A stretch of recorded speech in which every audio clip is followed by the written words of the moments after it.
प्रसाद मौर्य। कार्यक्रम का उद्देश्य है परिनिर्वाण दिवस के रूप में है। परिनिर्वाण दिवस के रूप में जो बाबा साहब या हमारे महापुरुषों ने मतलब वंचितों को हक अधिकार दिलाने का काम किया है, उसी की जन जागरूकता के अभियान में हमने ये कार्यक्रम रखा हूँ। कार्यक्रम में कौन कौन आए हैं? कार्यक्रम में कौन कौन लोग आए? कार्यक्रम में बलरामपुर के पूर्व विधायक राम सागर अकेला साहब, तामसन इंटर कॉलेज के विमल साहब, सुभाष लहरी साहब, तमाम गणमान्य लोग हमारे यहाँ से। आपने एक खूबसूरत बुद्ध विहार बनवाया है, इसका क्या तात्पर्य रहा? हाँ, हमारा एक तात्पर्य था कि हम जब सन 18 में गलगेदर प्रज्ञानंद जी का परिनिर्वाण हुआ था, श्रावस्ती में गए तो मैंने वहाँ देखा कि देश विदेश के लोग, चीन, Japan, Korea, Tibet, Bhutan, Burma, Thailand, सारे देशों के लोग रो रो के रहते, धन है सम्राट अशोक, धन है बाबा साहब, धन है गौतम बुद्ध जो हमें प्रज्ञाशील और समाधि का ज्ञान दिया। हम लोग इतने धन है कि हम भारत की भूमि में हैं। तो मेरे भी मन में विचार आया कि हम बाबा साहब के द्वारा जो स्थापित किया गया बौद्ध धर्म को, प्रज्ञाशील समाधि को बढ़ाने के लिए हमने बौद्ध धर्म मतलब बौद्ध विहार का निर्माण किया। ऐसे संदेश समाज को क्या देना चाहते हैं? हम संदेश को ये समाज देना चाहते हैं कि लोग मतलब ज्ञानवान, शीलवान, विवेकवान, चरित्रवान, धनवान, रूपवान बने और अपने आप आदर्शों को पालन करें। शुरू करता हूँ कि कुछ लोग थे जो वक्त के सांचे में ढल गए, कुछ लोग थे जो वक्त के सांचे में ढल गए और कुछ लोग थे जो वक्त के सांचे बदल गए। बाबा साहब उन्हीं में से थे जिन्होंने कभी भी अपने को यथास्थितिवादी सांचे में फिट करने का काम नहीं किया और अपने महान गुरु तथागत बुद्ध, कबीर साहब, ज्योतिबा फूले, संत गाडगे आदि के पद चिन्हों पर चलते हुए उन्होंने समाज को दो टूक शब्दों में क्या करते थे कि शिक्षा वो अग्नि है, शिक्षा वो अग्नि है जो गुलामी के कफन को जलाकर खाक कर देती है। और पहला सूत्र उनका जो था, त्रिरत्नों में पहला रत्न जो था, शिक्षित बनो। लेकिन शिक्षित बनने का आज तक लोग डिग्रियों से जुड़े रहे। जो शिक्षा संस्कार से जुड़ी होनी चाहिए उस शिक्षा को लोग आत्मसात नहीं कर पाए, उस शिक्षा को डिग्रियों को और नौकरियों तक सीमित कर दिए।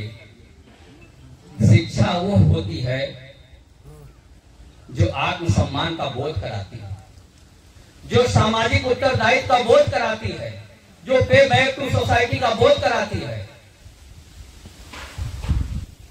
आज मूल्यांकन करें कि क्या हम सामाजिक उत्तरदायित्व के बोध से, सामाजिक ऋण से उऋण होने के लिए इस शिक्षा का उपयोग कर रहे हैं। शिक्षा केवल नौकरी और पेट भरने का साधन बन गई। जब तक यह समाज के दुखों का अंत करने के लिए, समाज को सामाजिक उत्तरदायित्व का एहसास कराने के लिए इस शिक्षा का उपयोग नहीं किया जाता है, शिक्षा किसी काम की नहीं। शिक्षा के बारे में कहा जाता है विद्या ददाति विनयम, शिक्षा विनय देती है। लेकिन विनय का आशय क्या होता है? अनुशासन, डिसिप्लिन। हमारे अंदर कितना अनुशासन है ये आप जान सकते हैं, समझ सकते हैं कि आज समाज को माननीय विधायक जैसे लोग, विधायक जी ने अभी आपको संबोधित किया कि किस प्रकार से तथागत बुद्ध से लेकर और कमल घरचल की ओर आपने बताने का काम किया। इसके बीच में हमारी शिक्षा का मूल्यांकन कर लीजिए। मिट्टी, पानी और हवा सब मर्जों की यही दवा। मुझे ये सुनने का मौका मिला अपने मुकद्दर जी के शब्दों में, बड़ी गहराई से आपने समझाने की कोशिश की और मेरे लिए आश्चर्य और अनुभूति का विषय ये था क्योंकि मैं खुद इससे जुड़ा हुआ हूँ। मुझे लगा कि ये चीजें बहुत आवश्यक हैं और जन जन तक पहुंचनी चाहिए।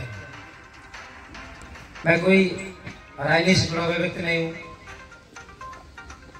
मैं कोई किसी ऐसे प्रतिष्ठित परिवार से भी नहीं हूं, लेकिन मुझे लगता है हम जहां भी हैं, जो भी कर रहे हैं, स्वास्थ्य और संतुलन, और मुझे लगता है संतुलन, स्वास्थ्य के पीछे भी संतुलन ही काम करता है। तो इस संतुलन को बनाए रखिए और बाबा साहब का जो 3 मंत्र है,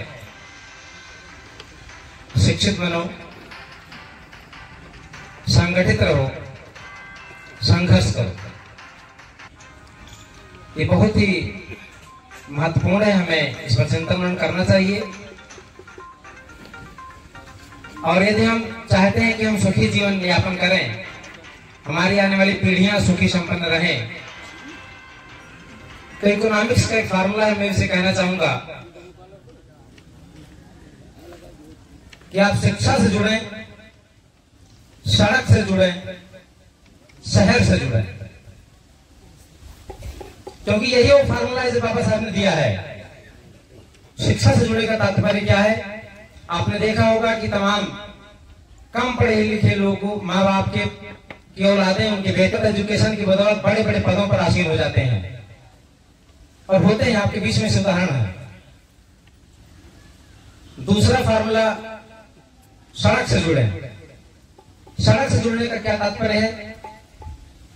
इकोनॉमिक्स में कहा जाता है जिस देश की सड़कें अच्छी होती हैं, उस देश की अर्थव्यवस्था की रफ्तार तेज होती है। सड़क से जुड़ने का मेरा तात्पर्य है कि जब हम गांव में होते हैं और हम 50 बीघे खेती करवा रहे होते हैं, तब भी हमारा एक दिन में 100 लोगों से ज्यादा मिलना नहीं हो पाता। हम अपने बच्चे को उतनी अच्छी शिक्षा और उतना अच्छा भोजन नहीं दे पाते जितना शहर में एक पान की ढाबली रखने वाला व्यक्ति अपने बच्चे को जितना अच्छा भोजन और शिक्षा दे लेता है। इसलिए उसकी जो अगली पीढ़ी होती है, सड़क से जुड़ने की वजह से वो विकास कर जाती है। इसलिए आप शिक्षा से जुड़े, सड़क से जुड़े। आपने देखा होगा आपके आसपास